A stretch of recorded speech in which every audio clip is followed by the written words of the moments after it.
Swayam Prabha. Digital India. Educated India.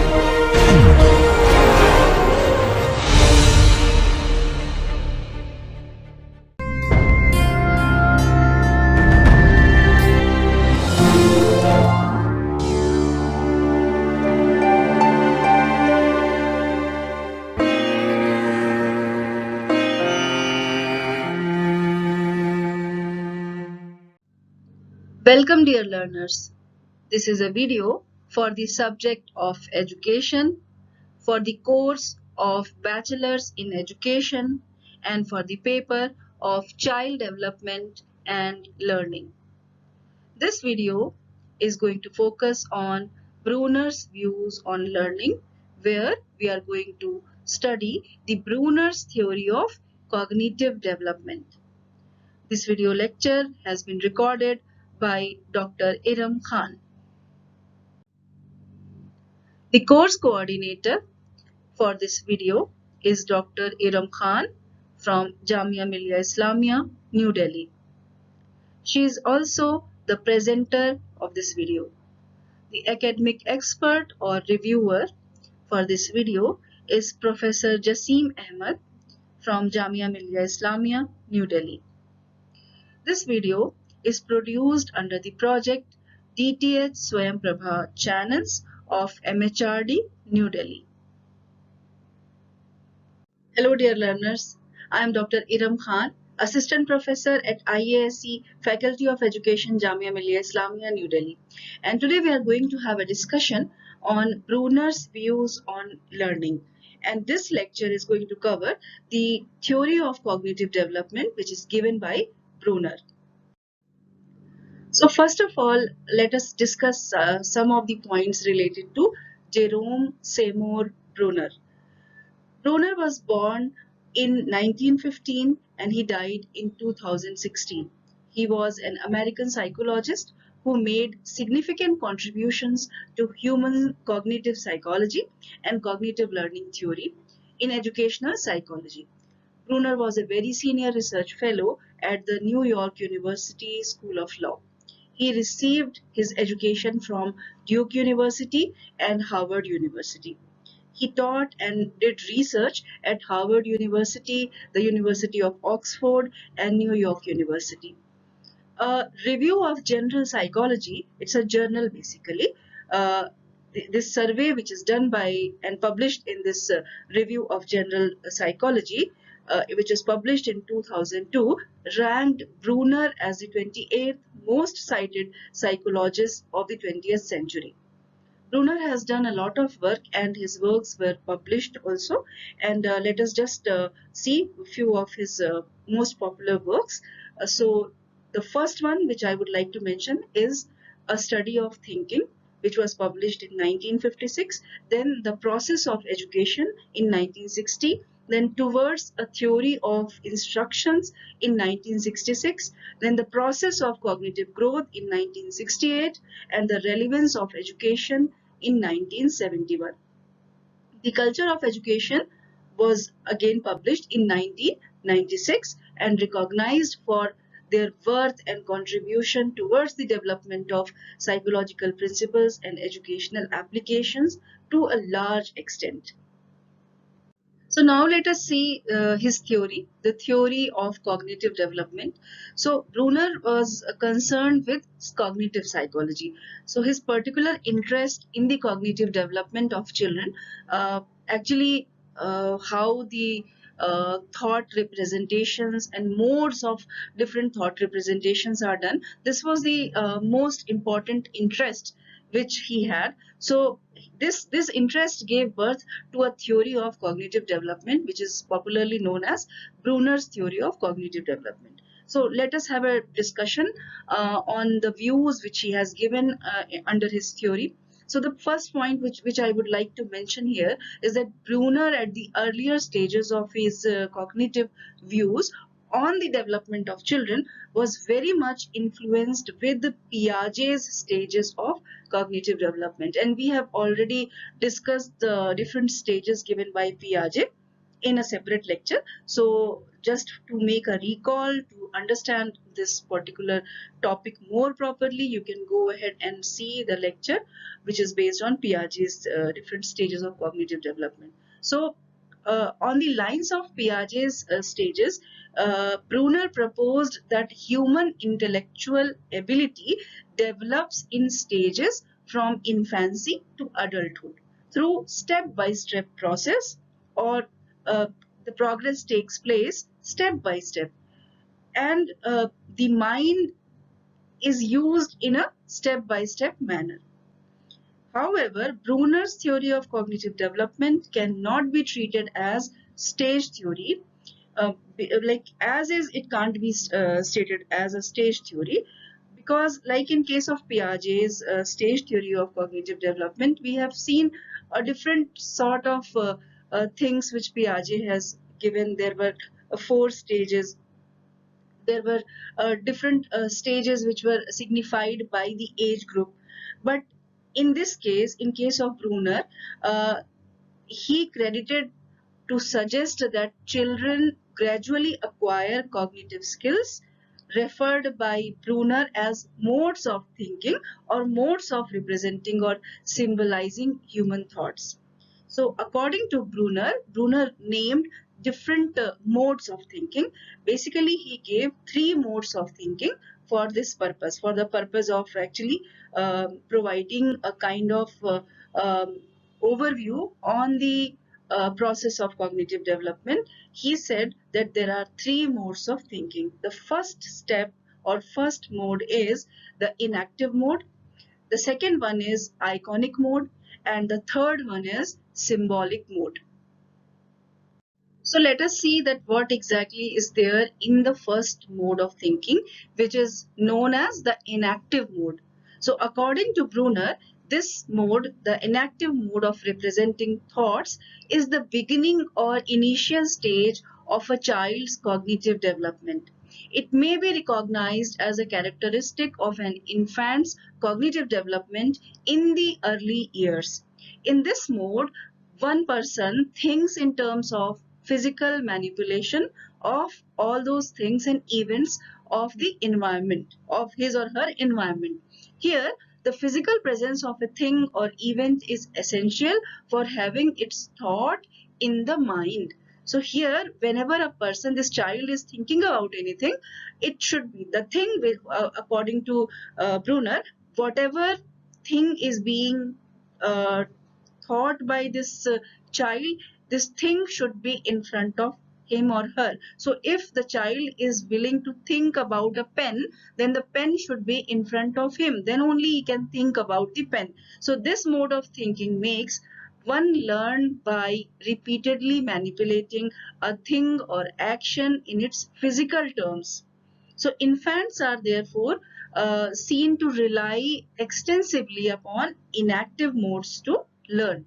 So as they learn to roll over, like to actually go ahead and make all those movements, they used to sit up, they used to walk, they learn to do so through their own actions. That is the repeated physical manipulation of a particular activity. So they learn through the repeated manipulations of different activities. Due to the presence of inactive mode, most of the activities of small children are motor activities. This should be kept in mind, that these children actually use their motor skills. They acquire to learn all those things only through the motor activities. So Bruner further clarified that this mode of thinking, an initial stage of thinking or way of acquiring skills through the use of a person's cognitive ability, is although present in people of all ages. Yet it is more dominant when a person is young. So our learning of tying our shoelaces or maybe driving our car or a bike is easier for us when we are young.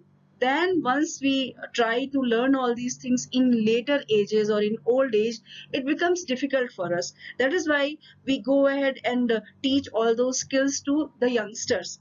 So, inactive mode of thinking overall helps us in the development of motor capacities and includes activities such as using a tool or a device. So, you can see that nowadays the mobile phones, if you give a mobile phone to a toddler, to a small child, the child will be in a position to actually make all those changes and open all those apps or games. But if this mobile phone is given to an elderly person, for him or her, it will be difficult to actually use this device. So this is basically the use of this inactive mode, which is being easier for the young child. So this is the first type of, the inactive mode is the first type of cognitive skill that Bruner suggested that babies are able to use. And it actually, if you just compare this particular mode of thinking with the Piaget's sensory motor stage, you can find a lot of similarities. So in the sensory motor stage, where children may be seen learning by manipulating things and repeating movements by learning the thing in their environment. So it can be compared with the stage of sensory motor, like the sensory motor stage of Piaget. This inactive mode of Bruner can be compared. Now let us see the next stage. The next stage is named as, the next mode of thinking is named as the iconic mode by Bruner. So an icon is something that is visual, and in this way, iconic mode of thinking, according to Bruner, involves building on our part a picture or visual image of a thing being experienced in our mind. So here you have to just make a kind of visualization. Whenever a person is in this iconic mode, visualization is the most important thing to do. So this mode of thinking follows the inactive mode of thinking. It actually comes after the inactive mode of thinking, and that's why we can say that the iconic representation normally begins to initiate during childhood, just after infancy is actually over. So as a result, children may be able to shut up their eyes and imagine the room they are in. So if you ask a student, like a small child in who is in school, and you just ask him to close eyes and just imagine that you are in a playground, then this child will be in a position to do this. So they can also imagine a triangular or a circular or a rectangular plot. If they have learned that what exactly is a triangle, or the shape of triangle, or how circle looks like, or how this rectangle is actually shaped, then if the teacher asks them to imagine, then they can imagine, and even they can uh, draw the figure or a picture for the teacher. Or if the teacher draws any image of any of these shapes on the blackboard, or demonstrate these shapes through any of the teaching aids, they will tell the name of that particular shape.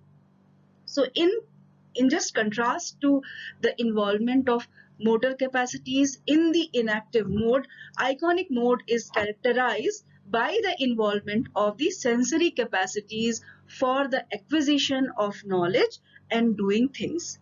That is why most of the activities of the children in the age group of 2 to 7 years are guided by their mental visualization and imagery. They are able to form their own mental images and express themselves on that basis. So while drawing an analogy, or while making a comparison with Piaget's developmental stage, we can say that the iconic mode of thinking relates very much with Piaget's pre-operational stage. So it can be compared with the pre-operational stage given by Piaget. So now let us see the third mode of thinking, which is called by Bruner as the symbolic mode. So symbolic mode of thought representation follows the iconic and the inactive modes. Here, the child may begin to use symbols, particularly the language in place of visuals and physical representations of things and events. So he or she now develops ability to understand and work with concepts that are abstract in nature. So we can say the abstraction is now started. So this person, this child, is now having a mental sense of time and distance and make use of his or her reasoning and symbolic representation, particularly in terms of language, as a means not only for representing the experiences but also for transforming these experiences into practical. So in symbolic mode, thinking can take place without its direct experience on our part.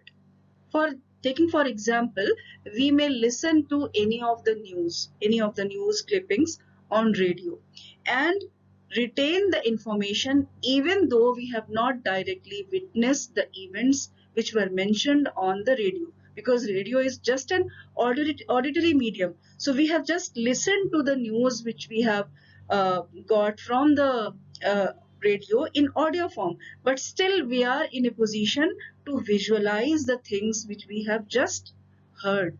So while drawing an comparison or an analogy with Piaget's developmental stages, we can be seeing that the symbolic mode of thinking may be equated with Piaget's operational stages and may be roughly linked with the cognitive development of the children belonging to the pre-adolescence and adolescence age group.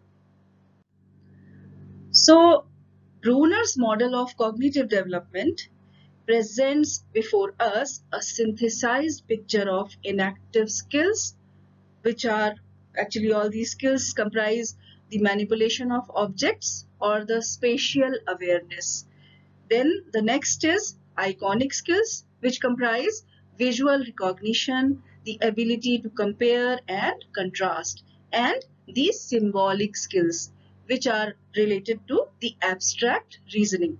So we can see that Bruner's model actually synthesized the picture of all these three skills for being used by an individual for performing or learning an intellectual task. So Bruner in this connection put a heavy emphasis on strengthening all the three modes of thinking in their proper combination for seeking maturity in terms of a person's cognitive development. Bruner was critical of Piaget's underestimation of the importance of culture, social interaction, and language in the cognitive development of children. So, as a result, he tried to pay due attention on the environmental and experiential factors influencing each individual's specific cognitive development pattern, and in this particular connection, while differing from Piaget, he actually agreed with Vygotsky.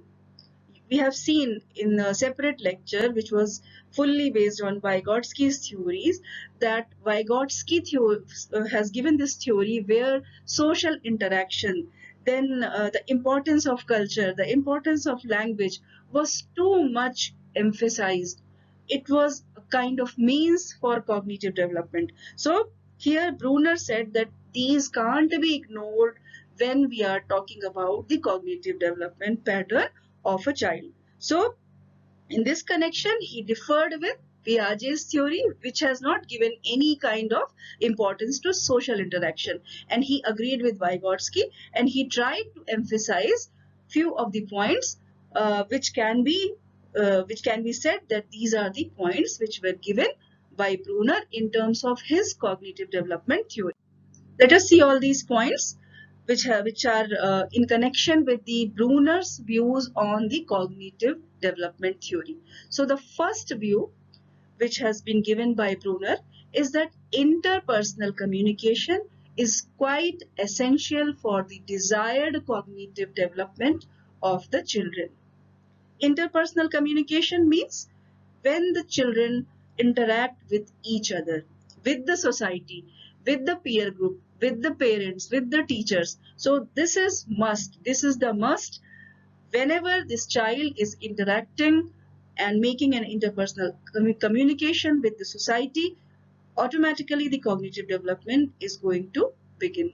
Then the next one is cognitive development of children is much helped through active intervention of experts, parents, teachers and peers who are at higher level of the cognitive development, which again can be just looked at whenever we are talking about the Vygotsky's theory. We have seen that there was the concept of more knowledgeable other, concept of zone of proximal development. So you can see that here this more knowledgeable other is in the form of expert or parent or teacher or peer is actually acknowledged.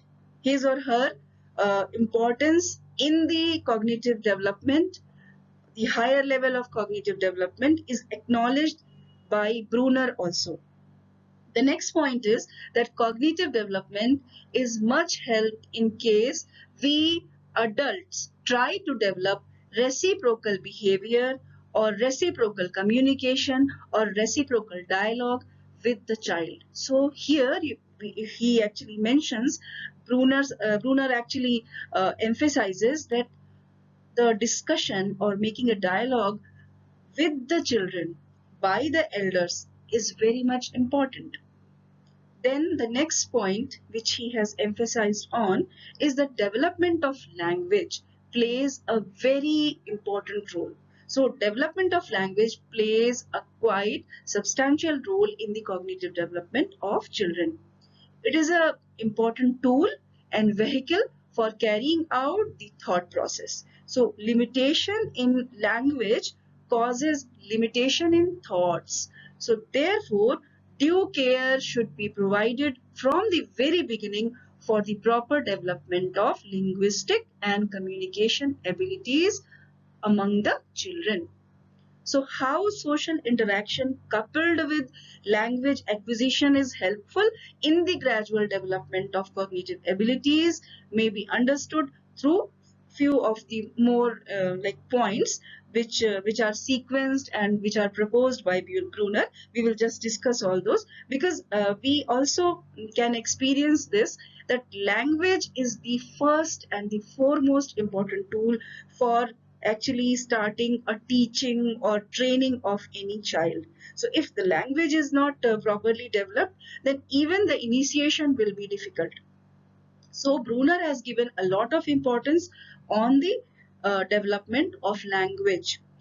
In terms of this, he has given some of the sequences, or he has proposed some of the sequences which we can follow whenever we are trying to develop the cognitive abilities of a child. So what he said, that games and rituals form the basis of the birth of pre-linguistic thoughts among the children. What does it mean? That whenever we are actually playing with the children, with the small children, or we are following anything which is ritualistic, these things, the game or this particular ritual, is actually a kind of small training which can be a training of pre-linguistic nature. So that also plays very important role in the language development of children. Then he said that the thought-provoking agencies are gradually replaced by the adult's interaction that adds new information in the cognitive structure of the children. So the child, whatever thought-provoking things happen, like if you are telling a story to a child, so what will happen? The child will listen to you, and there will be certain symbols, there will be certain things which will be actually actively engaged or developing in his or her mind, and these thoughts will be gradually replaced by this particular cognitive structure which we are trying to develop in this child. So this adult interaction is also very much emphasized by Bruner. As we have seen that he is talking about the more, in a way he is talking about the more knowledgeable other thing which was mentioned by Vygotsky. So he has given due acknowledgement to this. Then the next point which he says, that with the learning of language, the communication and interaction with the adults and peers receives a needful boost for carrying out the task of cognitive development on the desired lines. So what exactly this means? That with the learning of language, the communication and interaction with the adults and peers is actually it will take a kind of boost. So whenever this child will be interacting with the elders or anybody, there will be certain developments which are actually happening side by side and which will be actually very much desired for the cognitive development of the child. So this is something, these are few of the points through which Bruner has shown the consonance with the theory of Vygotsky, which actually acknowledges a lot of things related to the cognitive development. So with this, now we will be discussing the educational implications of the theory of Bruner. So on the basis of what has been said up till now, the educational implications of the theory of cognitive development, which is given by Bruner, we are not now going to discuss. So the first educational implication can be that the teachers and the parents should recognize and know about the nature and importance of all the three modes of thoughts or thought representations. We have seen that there is inactive, there is iconic and symbolic mode. So this theory basically gives a lot of emphasis on these three modes of thought representation. So they must be capitalized on these modes according to the need or for the development of the capacities and abilities of their students or their children. So, for example, a proper emphasis and utilization of inactive mode of thinking may be helpful in the development of motor capacities and the mechanical skills, like using any of the tools or devices. So among the students, we can actually, if we know about or if we are aware of about this inactive mode of thinking, then we can use these particular thought processes in the development of the motor capacities of our children. So similarly, emphasis on the utilization of iconic mode may prove helpful in the development of sensory and imagery capacities, and symbolic mode may help in the development or the developing the ability of abstraction and higher order thinking skills. So this is the first educational implication.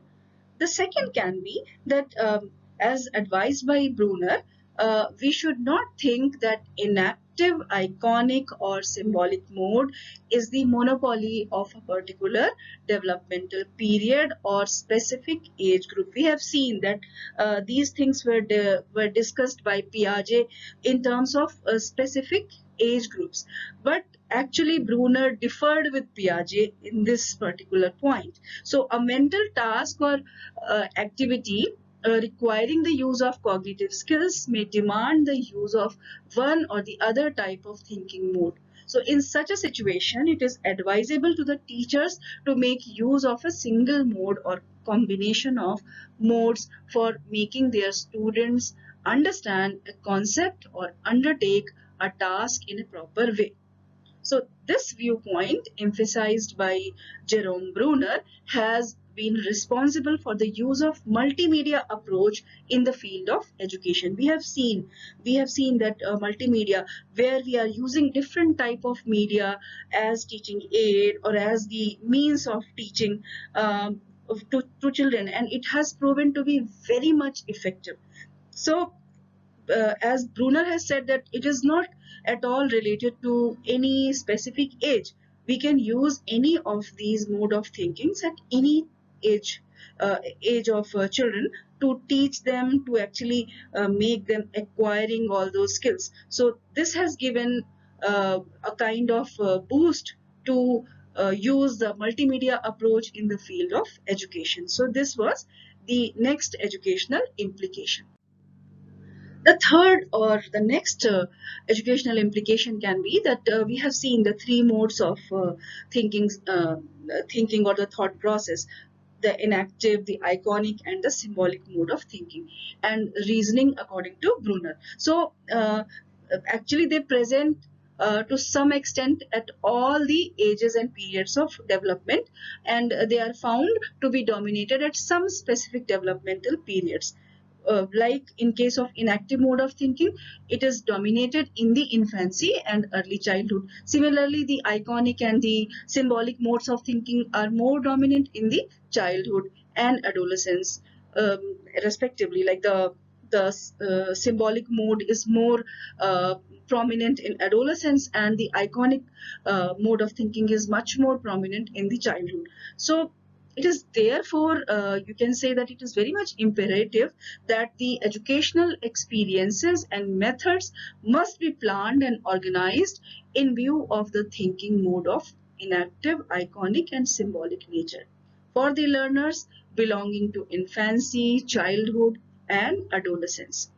So we can say that it can be expected that much in terms of the motor development and motor skills from the child belonging to infancy, and development of sensory and imagery abilities from the child belonging to childhood, and development of abstract reasoning on the part of adolescence. So we can see that consecutively we can use these modes of thinking skills in these age groups to actually let them learn or let them acquire this specific skills. So we can say that where education of the children belonging to infancy and childhood should involve concrete objects and use of audio-visual material.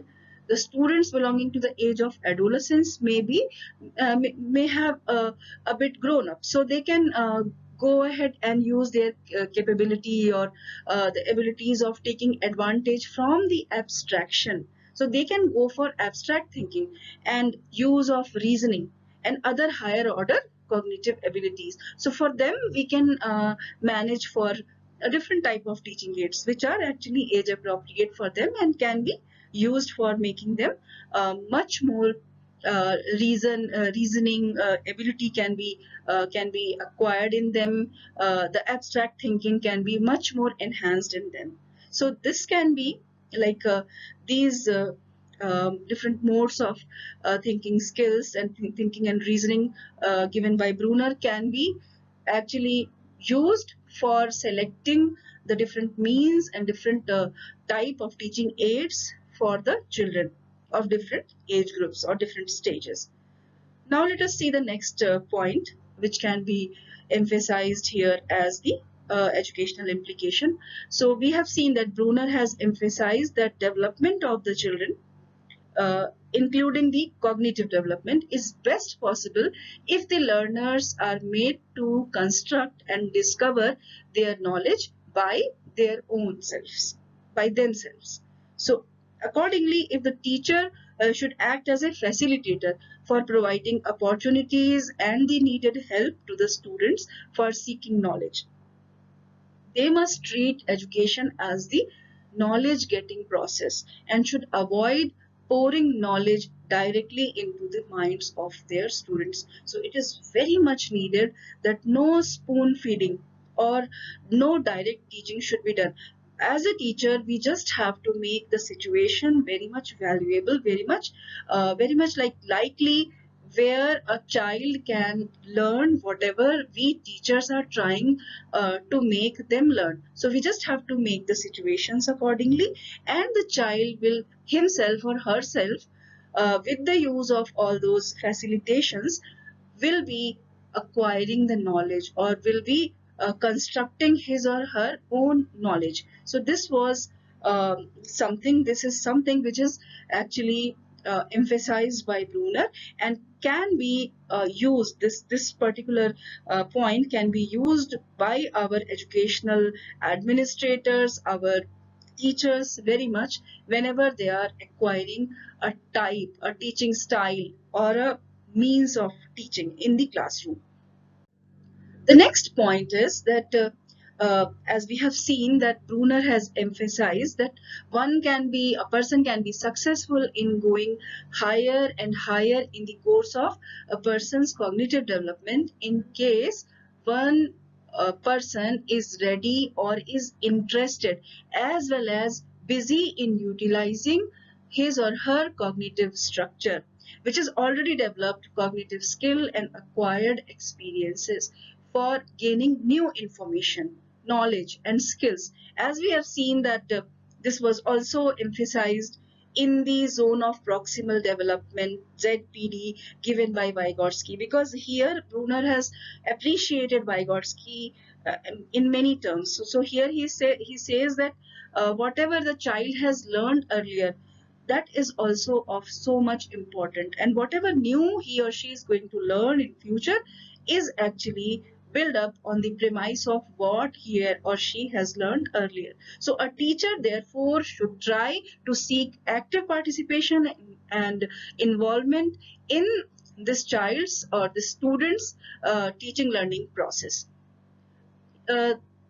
He should also try to make use of his prior experiences and existing cognitive structure for planning and organizing appropriate learning experiences and methodology of teaching, which is going to suit the nature and level of cognitive development of the teacher's students, like all those students whom this teacher is going to actually teach. So in this way, the teacher can actually get access to all those prior experiences of a child, and then on the basis of all those previous experiences, the teacher can actually devise the learning methodology or the learning style or all those teaching aids. So basically this teacher is going to excel in teaching this child if he or she is aware of all those previous experiences which are gained by the student. Now, let us see the next educational implication. Suitability of the curricular or the co-curricular experiences count much for seeking proper cognitive development of the students. And this can be just taken as vice versa, which means that if we seek proper cognitive development of the students, then their curricular and co-curricular experiences are going to develop more. So Bruner suggested that the use of spiral curriculum for gaining maximum benefit on actually developing the cognitive structure is very much beneficial. So the curricular or the curriculum developing authorities, the curriculum developers should initiate some concepts and things suitable to early ages in the lower classes and gradually build up the knowledge concerning these topics in the subsequent higher classes by allowing the students for the repetition of material learned in the previous classes, so that all what is learned at present or previous classes may be available for them to have continuous increase in their cognitive potential. So the spiral curriculum can be very much utilized.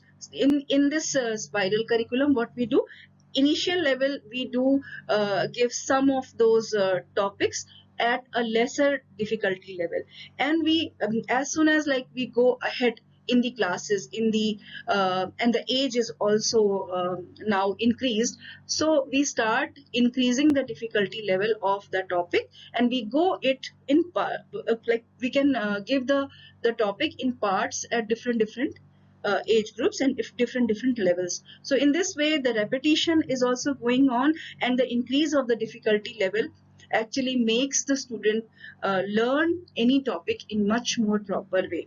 So this is something which is also emphasized by Bruner for using the spiral curriculum. So now let us try to see few more of the educational implications of Brunner's theory. So Brunner's theory of cognitive development has tried to provide a quite big importance to the cognitive process and cognitive theories of learning for the purpose of needed development and attainment of educational objectives at any age of the developmental period. So we can say that it is imperative for the teachers to make use of the methods and processes which are suggested by Bruner for actually going ahead and making the use of all these things which are suggested by him and getting the better outcomes of their teaching endeavors. So we as a teacher should try to learn to make use of Bruner's cognitive methods and means like discovery method, the use of discovery method, inquiry approach, the concept attainment model, then the dialogue and discussion method, constructive learning methods, which are like using the cooperative and constructivist learning methodologies. So all these things are actually given by like to certain extent have been proposed by Bruner's different views. So we can make use of, as a teacher, we can make use of all these approaches, and in this way we can make our teaching learning process much more effective.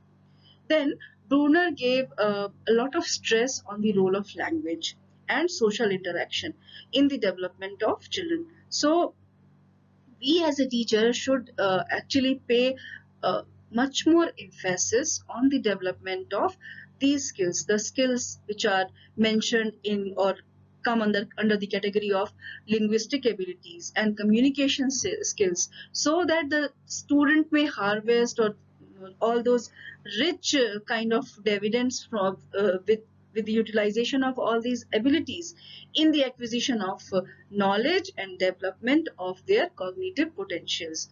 Language is very much important. Communication, without communication, if even the child is knowing a lot, without communication, this child is not going to excel in whatever streams he or she is going. So as a teacher, we need to focus on the communication skills, on the linguistic abilities to quite a like major extent. Now, so here the next point which can be discussed is that Bruner has emphasized the importance of culture, social interaction, and guidance of the elders or the those who are the more knowledgeable other. Though this term is given by Vygotsky, but Bruner has also actually mentioned that the companionship of elders is very much helpful for the development of children. So we can say that that it is needed on our part to organize the content, the material, the methodology of teaching, the teaching learning environment in such a way which can be helpful, which is actually going to facilitate and help on the part of us, the elders, the teachers, including all those teachers who actually are involved in the teaching learning process, which is going to help our learners to make use of all those things and do the maximum development of their different skills, including the cognitive development. So this is something which is to be taken care of. The last but not the least point which we can mention, that the teacher must learn the art of making use of the existing cognitive structure or potential of the students in terms of a proper synthesis of their inactive, iconic and symbolic modes of reasoning. For example, a teacher who is aiming to help children learning about about about a organism who is extinct, like a dinosaur, uh, could use all these three modes in a synthesized form. So we as a teacher uh, are willing to actually teach the child about a organism which can't be seen nowadays, who is extinct like a dinosaur. So what we can do, we can synthesize all these three modes. For this purpose, the teacher can ask the students to construct mode or like different models of dinosaurs. Then he can make the students to watch a film or a small clip over the any of the platforms about the dinosaurs, where he is actually involving the inactive type of thinking process. Then the teacher can actually consult different reference texts and then discuss their findings with the child. So here the iconic and the symbolic thinking process is being used. So in this way we can see that whenever we are trying to uh, teach something which is highly abstract in nature, uh, making use of all these three modes of thinking will be the best way to teach our students. So in fact, in this way, Bruner thought his progressive ideas and theories contributed a lot in improving the process and the products of education aimed towards the maximum development of the students' cognitive potential.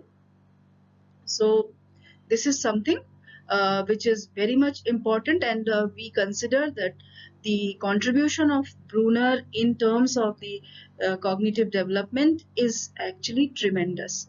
Now, now let us discuss few more points which are related to different developments which are done by Bruner in terms of the cognitive development theory. Bruner has also given the concepts which are related to cognitive constructivism. So Bruner, who was a cognitive psychologist, is also credited for propagating the views related to the philosophy of constructivism.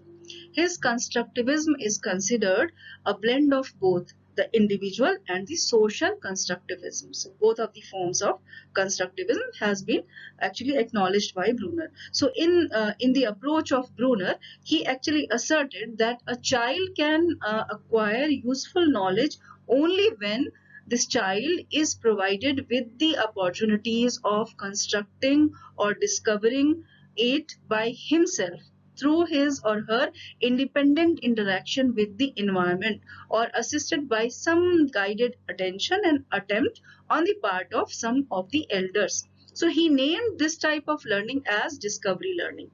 So in such type of knowledge construction process or self-learning, according to Bruner, the learner must be active.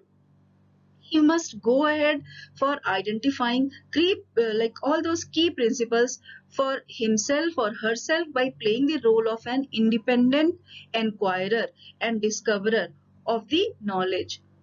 This child should refrain himself or herself from accepting what is being told, what is being presented or explained by the teacher, unless he or she makes himself convinced about the truth and existence of such type of knowledge which is being taught by the teacher. So emphasizing for his learning a key role of constructing and discovering the knowledge, Bruner did not at all forget the role of parents, teachers and elders in assisting the learner in his or her mission. So according to Bruner, learner is not always alone in the knowledge construction task. He or she may be usefully assisted and guided by those who are knowledgeable.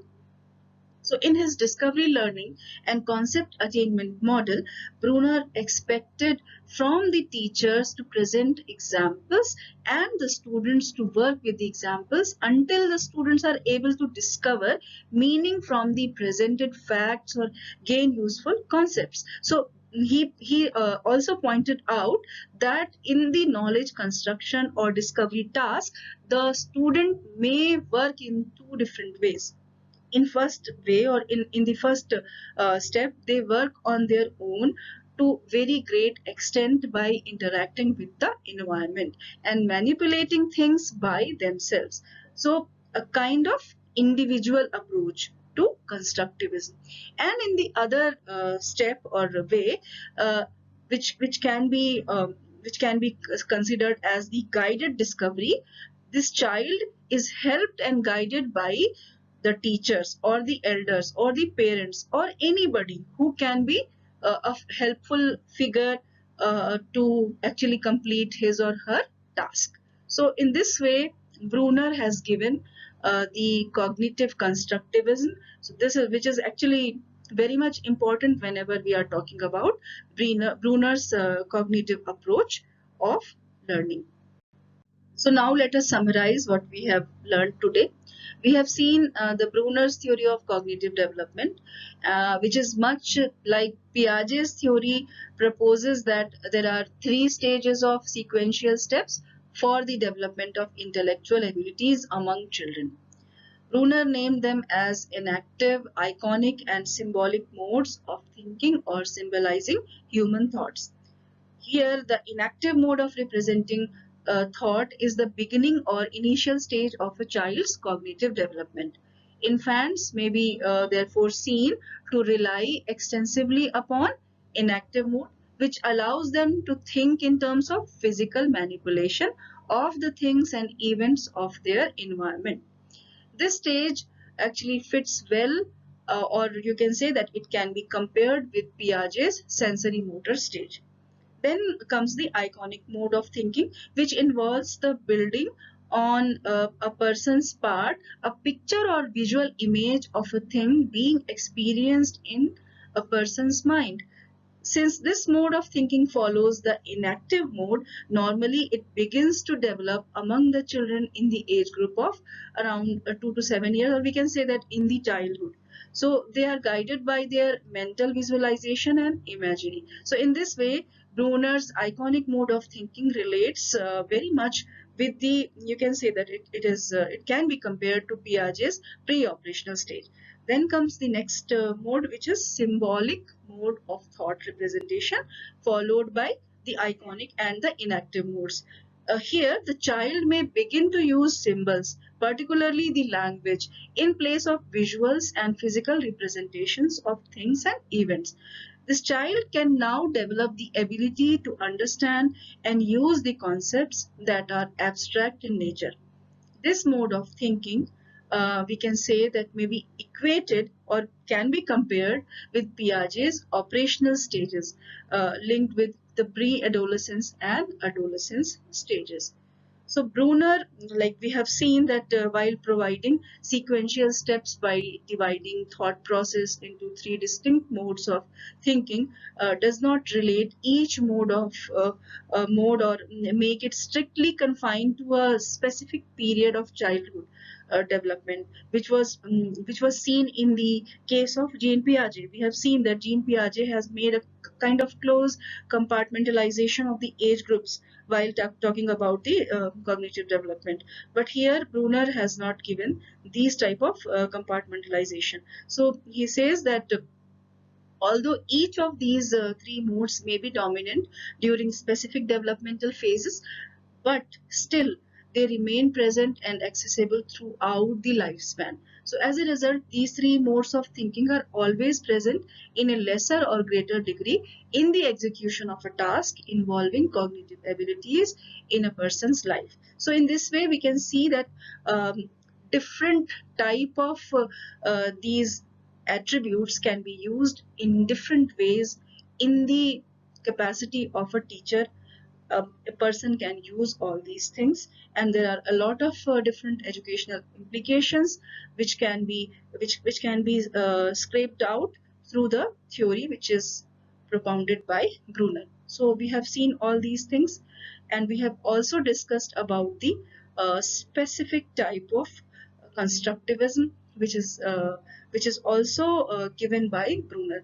So with this, I hope that the presentation and this lecture is going to be useful for you, and I will be seeing you all in another session. The session on Bruner, the theories given by Bruner, I hope will be very much useful for your teaching learning process, for making your teaching learning process much more effective, because as a teacher we have to train our students by making use of all these theory. The theories are made for making the practical experiences much more easier and much more effective. So all these theories given by different people, given by Piaget, Vygotsky, Bruner, Kohler, Kohlberg, then many more people. All these theories are to be understood in a very proper manner and to be internalized by the teacher first. And this teacher has the responsibility to enact, to actually use these experiences learned through the theories in the practical classroom. I hope the discussion is going to prove useful to you all. And from my side, I would like to thank you for this session. See you again. Thank you so much. So students, these are few of those references and sites and the literature which were referred while preparing this particular lecture. Dear students, you were watching a video which was based on Bruners' views on learning, and this lecture was particularly discussing the Bruners' theory of cognitive development. This video lecture was recorded by faculty at home during the national lockdown period for COVID-19 pandemic using minimal technical resources. Technical errors, if any, are unintentional and may please be ignored. For queries with regard to this lecture or broadcast, kindly send your email to techsupport@dth.ac.in. Thanks a lot.